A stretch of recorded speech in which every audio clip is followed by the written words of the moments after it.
I like Sweden. It's a beautiful country filled with pleasant people and a comfortable way of living. But it's not perfect, far from it, and this is a list of the top things I hate about Sweden.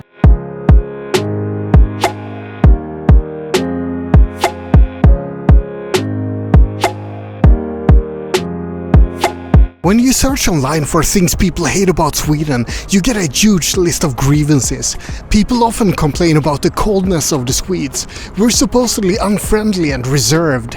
I don't agree, because for me that's the correct way to behave. I often find warmer and more extroverted cultures annoying or even offensive. Another thing people complain about is Swedish food. It's not exactly an international culinary sensation, but it's not that bad. I like it, so I'm not gonna include it in this list. People also complain about the Swedish bureaucracy and that Swedes don't share food with others. That's correct. Swedish people often don't buy rounds, for example, and we don't prepare food for unexpected guests. From our point of view, we see it as quite rude to ask for food or drink if you're not invited. But let's get into the list of things that I actually hate about Sweden.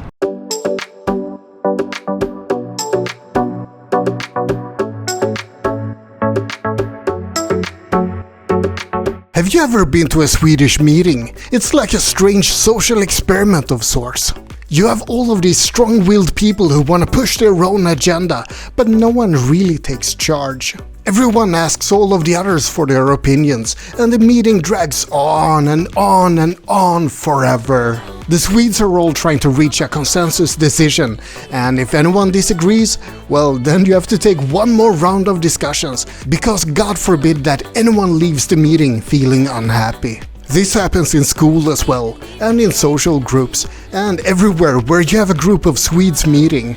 I think the collective noun for a group of Swedes should be an indecision. As in, an indecision of Swedes today decided nothing at all and went for a fika instead.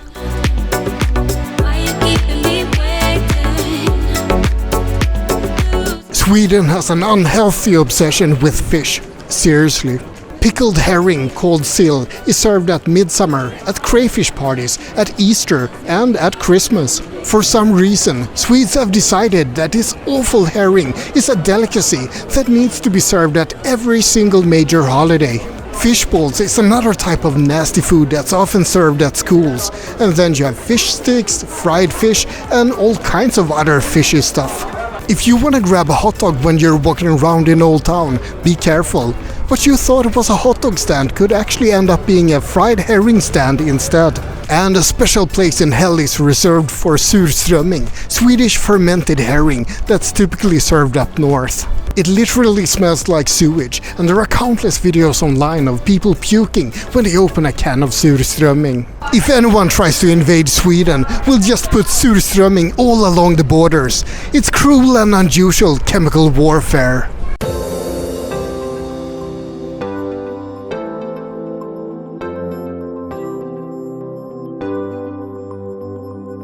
Everyone knows about the American dream, but there's something similar in Sweden as well, the Swedish dream. It's called Villa Vove Volvo. Basically, many Swedes just want a nice house of their own, a dog and a car. This is a bit of a stereotype and a generalization, but it's not too far from the truth. Swedish people often don't aim for the stars, they just want to have a decent level of comfort. That also means that people in Sweden are often quite similar to each other. Conformity is a big thing in Sweden. Don't aim too high, don't stick out, what would the neighbors think? The conformity in Sweden is actually pretty frustrating sometimes. Individualism is appreciated as long as you fit in with the rest of the herd.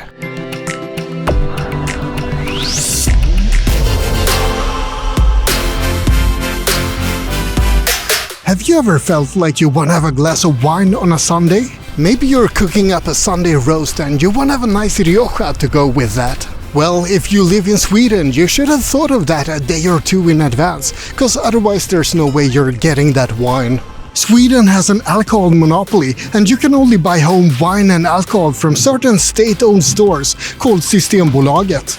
And those stores are always closed on Sundays. In fact, a decade or two ago, you couldn't buy anything on Saturdays either, because the stores were closed the entire weekend. There are some good things about the alcohol monopoly. Systembolaget has a really good selection for one thing.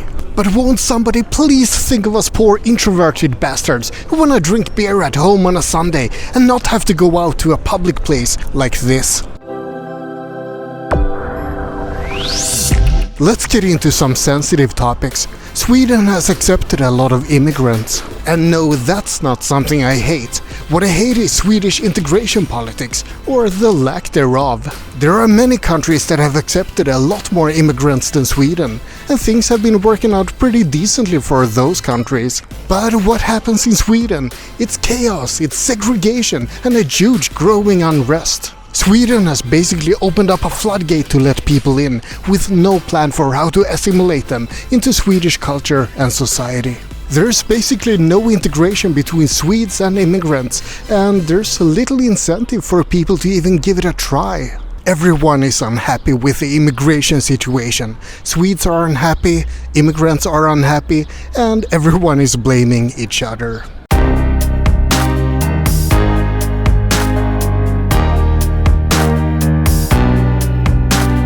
Let's dive into an even more sensitive topic. Another thing I hate about Sweden is the casual racism.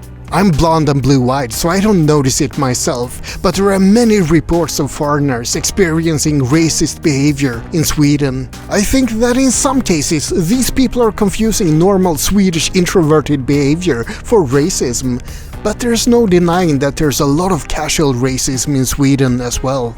When I say casual racism, I mean people who don't believe that they're racist, but they still discriminate without thinking about it. Go to any small village in Sweden and you'll hear a lot of prejudice against certain groups of people. They know how people from Afghanistan or Syria or Ethiopia behave, even if they've never met anyone from there. Sweden is a pretty homogeneous country, where people haven't had a lot of contact with other cultures or skin colors. This country is very white, and it's not just because of all the snow and ice.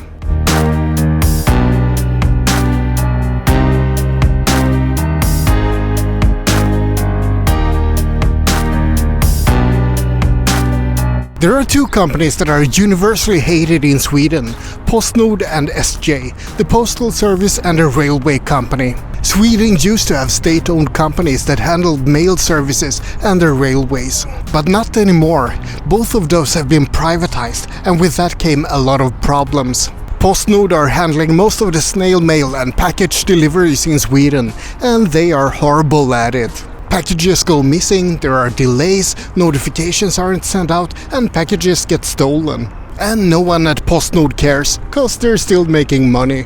SJ means Statens Järnvägar, the state railways, and they are still owned by the Swedish state. But in 2001 there was a restructuring of the company, and things have been going steadily downhill since then. Railways in Sweden used to be pretty good, but all you see these days are delays and cancellations. I love traveling by train, but going by train in Sweden is like rolling the dice. You never know when you're gonna arrive, or if you'll arrive at all.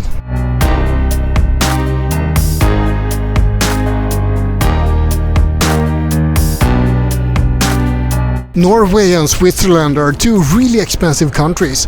They always feature in top 10 lists of the most expensive countries in the world. Sweden isn't quite up there in the top 10, but it's not far off.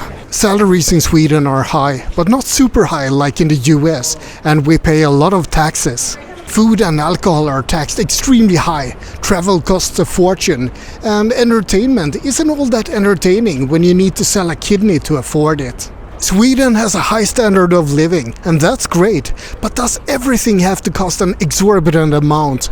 And these days we have been hit with the highest inflation in Europe as well.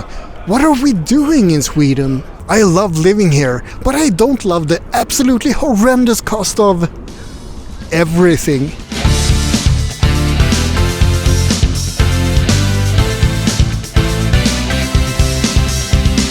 Sweden used to be one of the safest countries in the world, and it still is to some extent, unless you happen to be living in certain areas. Gang wars have broken out, and there are frequent reports of shootings and explosions. Violent crimes are increasing dramatically in general, and there are horrible statistics about sexual assaults. But Sweden hasn't actually turned into a frozen Mad Max wasteland, despite all of that. Not yet, at least. If you don't live in the rougher areas, then you won't really notice anything about all of that. And we do have horrible statistics about sexual crimes, but that's at least partly due to a completely different way of reporting it compared to other countries. In general, Sweden is still perfectly safe, especially for tourists. But if we don't do anything about these insane crime waves, then we might very well be in for a Swedish Mad Max scenario in the future.